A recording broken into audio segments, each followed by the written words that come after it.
North Central University will be the epicenter as the world celebrates the life of George Floyd. National news leaders like Lester Holt will broadcast from the parking garage just across the street. The Lindquist Sanctuary is getting last-minute preps for the funeral of George Floyd. North Central University agreed to host the first of 4 memorials for Floyd's life, reportedly lost at the hands of a Minneapolis police officer accused of cutting off his breath with a knee.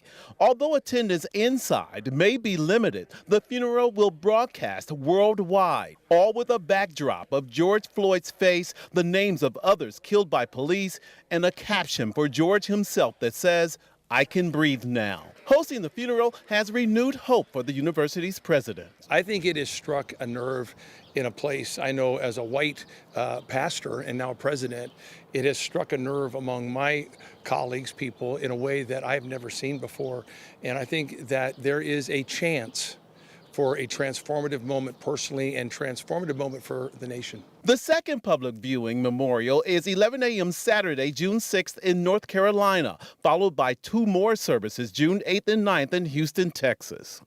You can watch the services here at North Central University live on KARE 11 News. We'll also live stream the services. Presidential candidate Joe Biden will attend Tuesday's memorial service.